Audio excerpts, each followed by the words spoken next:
Well, I appreciate y'all being here today. And when Pastor Rogers asked me to kind of talk on this area of ministering to children, he gave me like a million different things. And I thought to myself, it's really hard in a 20-minute session to hit all of those. So what I did, I prayed about it, and I kind of thought about what the Lord would have me to narrow down in a little bit. But before I get started, ministering with children, how many of you currently in your church, whether it's on a bus route or in a Sunday school class, junior church, whatever it may be, already are working with children in some capacity, nursery, anything at all right? Some of you kind of, even if it's semi-regular or just whatever, I'm not saying, okay, good.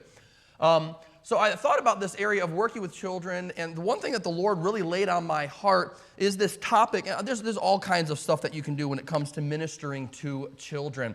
A little bit about me, those that don't know me, I'm a nobody from Lansing, Michigan, and I've been a part of our bus ministry, both at our church where I am at now and the church that I was born and grew up in.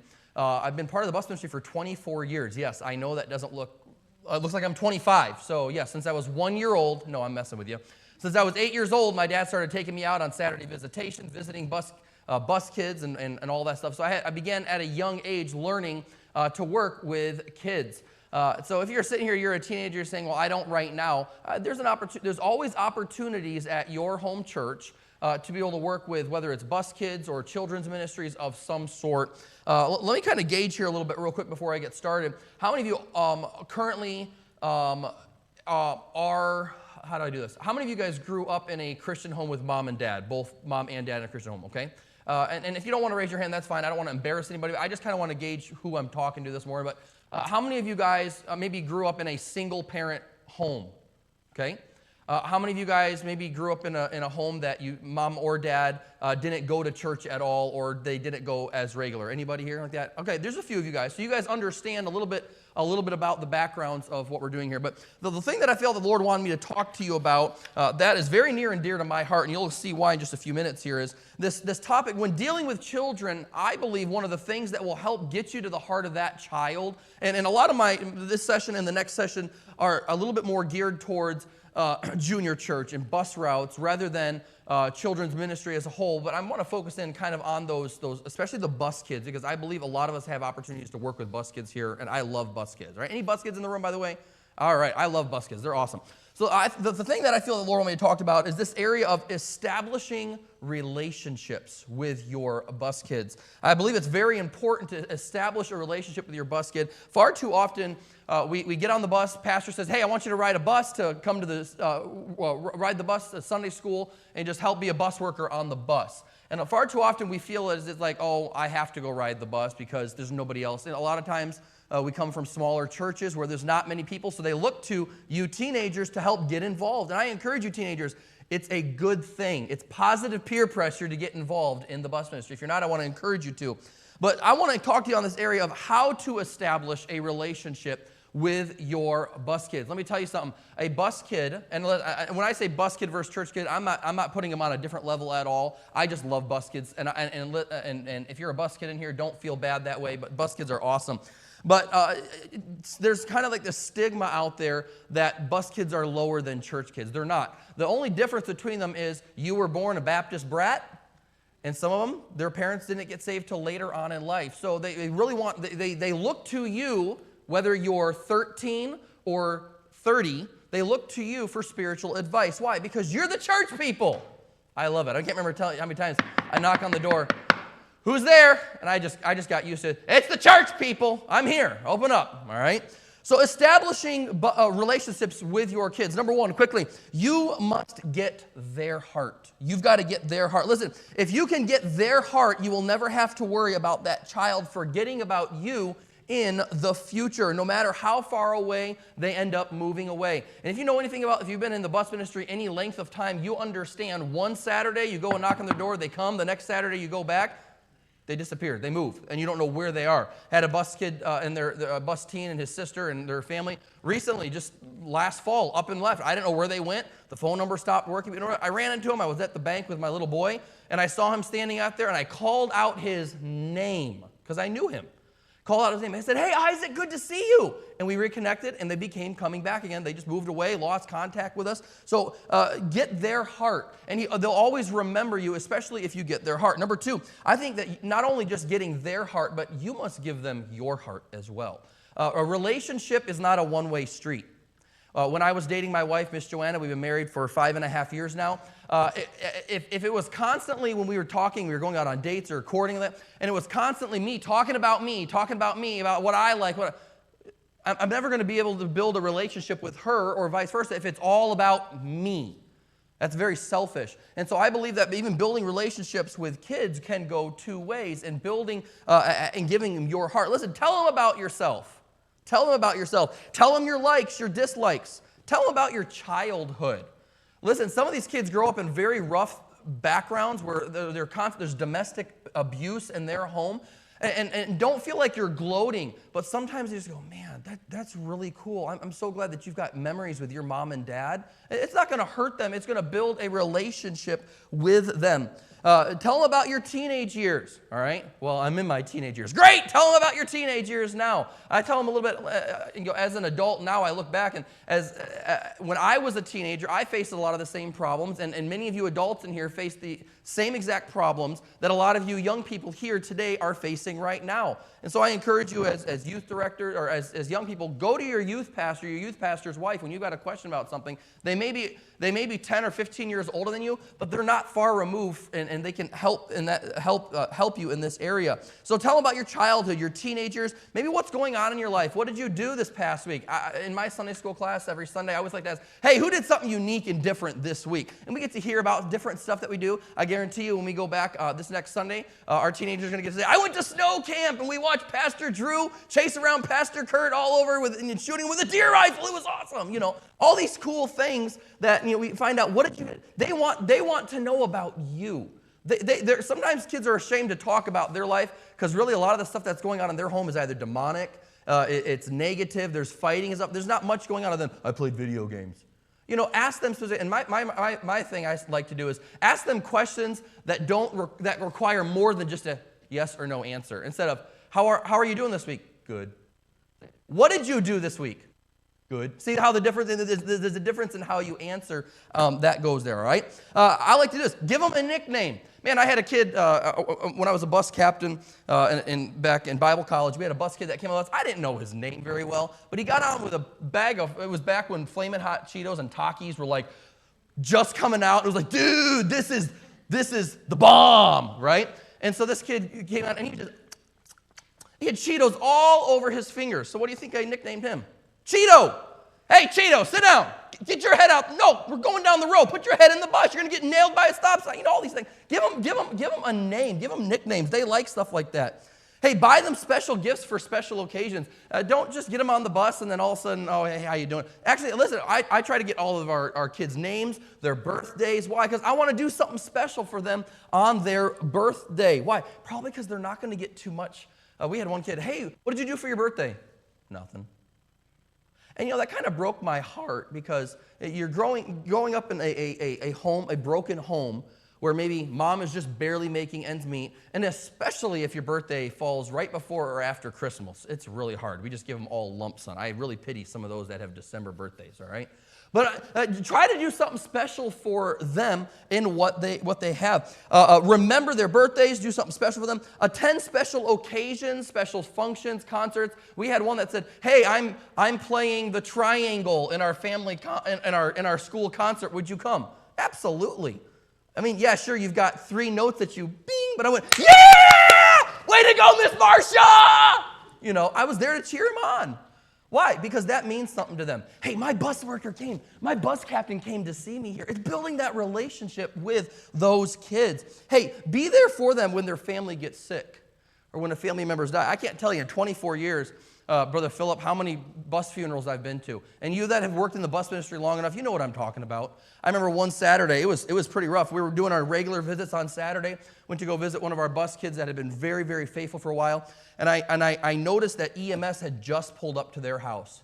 And mom came out screaming, screaming, crying, and I trying to figure out what had happened. Her little infant baby, something horrific happened to that baby, and it had just died. I'm talking moments before I showed up. What do you do in a situation like that? What do you do in a situation like that where someone just died? You're the church people. They look to you for comfort. They're not going to go to the government for comfort. They know they're going to find comfort in God's word. And the closest thing spiritually that they have to that comfort is their bus worker, their bus captain, their bus driver, whoever it may be. Build that relationship with them. They will never forget that. I've got bus kids now. I got one that lost her mom when she was around 12 years old. She's in the military now. She's got to be 26 or something like that. But she remembered, I was at her mom's funeral. And she remembers, Brother Paul, I appreciate you being there. Listen, and sometimes you say, well, I don't know what to say. Listen, it's not what you say. Just you being there says more than you can ever verbally say to them when it comes to trying to help, comfort, and build that relationship with these young people. Listen, tell them that you love them often. And don't just say it because it's a cliche thing. Say it if you really mean it. And to go even further than that, I believe that if our heart is right with the Lord in this area of ministering to children, that as you pray for your bus kids, and I encourage you, don't just think about your bus kids one day a week. Don't just think about them, oh, it's Saturday, I need to keep in my mind, Lord, bless our bus kids. No. Monday, Tuesday, Wednesday, Thursday, Friday. Add them to your devotional life and your prayer life. Why? Because you want to continue to pray for them. When they have hard things going on in their life, you want to be able to have that communication open where they can call you. I've had bus parents call me in the middle of the night with problems. I need help with this. Well, why? Because their AA counselor is not going to help them. They're just going to let it go to ring. But they know that their bus captain or their bus worker or somebody that's from the church people is going to be there for them. Why? Because that's what serving God is all about. It's ministering to others in these areas of these different ministries. So tell them that you love them often. All right? So I think there's a flip side to this, not only establishing relationships, and I'll come back to there in a second, but you give them your heart and get their heart. But number next, or whatever point I'm on here, I want to talk to you just for a couple seconds on not only establishing relationships with the kids, but I want to back up for 1 second and establishing relationships with the parents. Because you could sit there, and the thing that I do not like to do, and I've seen it done many, many times, is you go and knock on little Johnny or Susie's door. Is there any Johnny or Susie's here? No? Okay, good. I can talk now. You go and knock on little Johnny or Susie's door on Saturday. Mom and dad or grandma, whoever their legal guardian is, opens the door, and you're always asking for, hey, is Johnny or Susie here? I said, oh, okay, 1 second. And then you hear them, Johnny! Susie! You hear them holler like, the church people are here! I love that. But you know what? You get to that point where you're just like, we're just here to see the kids. And it became a tradition or whatever it was. When you open the door, mom and dad see you like, okay, hang on 1 second. And they walk away. No, hang on. Listen, I love their kids and I want them, but I want to get to the heart of the parents. Why? I believe there's two sides to it. I believe that you get to the heart of the parents and the parents see their kids grow. Parents will come to church. I've got story after story about that. But also, I believe if I build a relationship with those parents begin to trust me. And then somehow parents start coming to church, and you get the parents in church, then the kids will stay in church. And it's a domino effect from there. So establishing relationships with your parents. Number one, quick, get the parents to earn your trust. Listen, as youth leaders, you understand this too, that you have. Parent is not going to send their kid off to a snow camp somewhere or whatever if they don't trust that youth director. If that youth director is always getting into trouble or something, they're going to be a little hesitant to send you off to see them. But get the parents to earn your trust. Listen, brag on how good their kids are. Parents love to hear that their kids are obedient. Far too often, one of the things that grieve me most is when you come to the house, and you understand in a broken home, in a non-saved home, there's a lot of negativity that goes on. And when you come over and say, hey, how you doing? Instead of, oh, we're doing good, we went and did this, it's always like, well, Johnny and Susie got in trouble at school and they're flunking this. And they begin to belittle and degrade their children in front of me, with their child there. And a lot of times, I try to change the subject. I don't want to hear about I want to help them, but I don't want you to degrade your child right in front, because that's all these kids hear is negative this, negative that. I want to go, hey, Johnny and Susie, they did a great job. They won the Quiet Seat Prize at junior church this week. And I want to say, I'm really proud of them.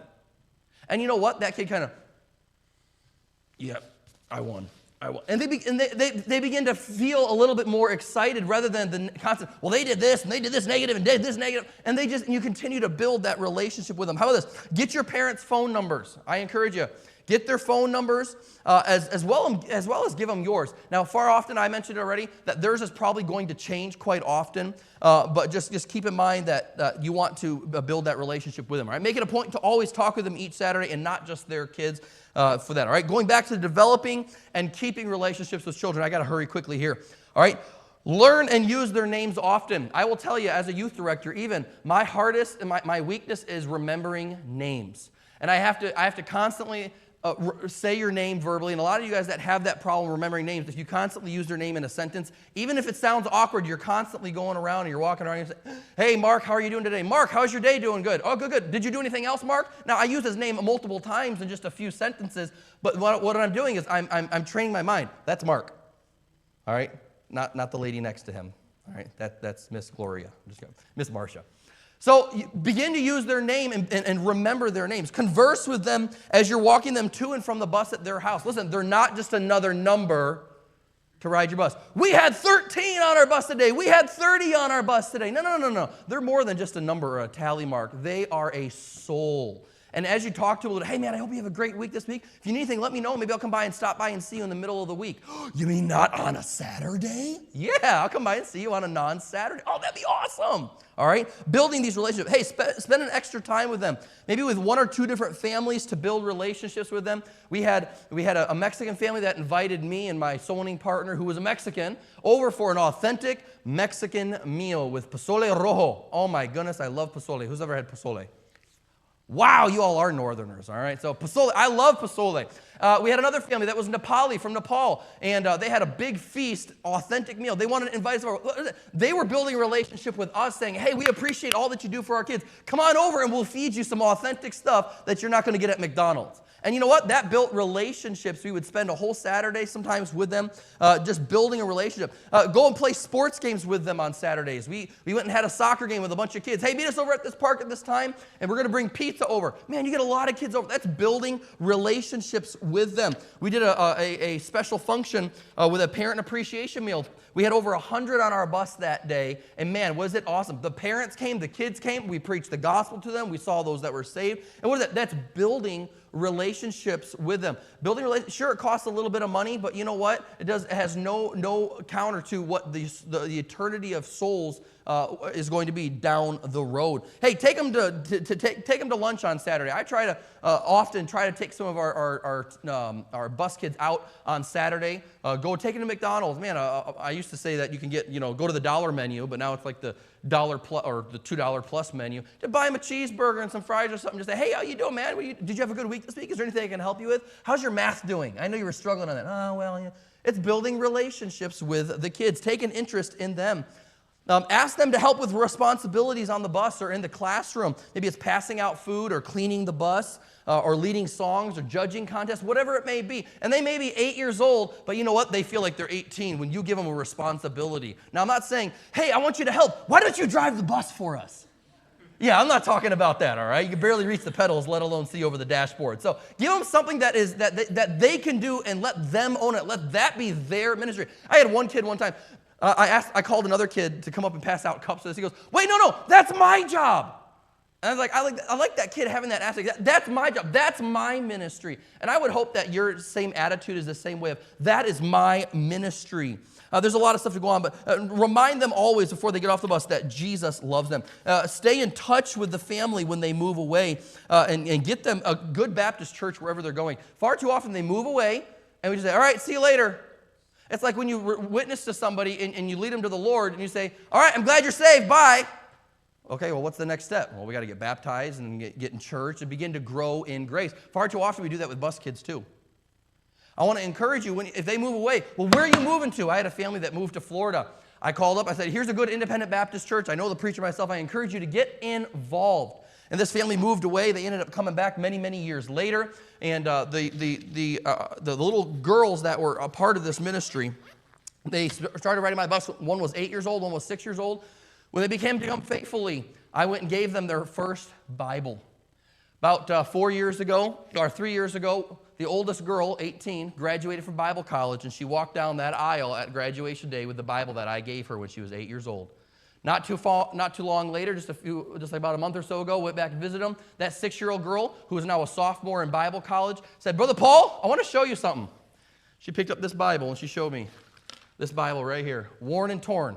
I gave this Bible to her when she was 6 years old. She goes, "I need a new cover on it to give it some more life." You know what? It's building relationships with these kids that 15 years later, they have something that my bus captain gave this to me. And I want to encourage you, listen, maybe just take small little parts of this and build relationships with your kid, and you will see. And listen, I like the whole theme. Without me, you can do nothing. And if you're doing this in your own will and in your own might and in your own strength, you are going to flop. But if you do it through God, I can do all things through Christ, which strengtheneth me.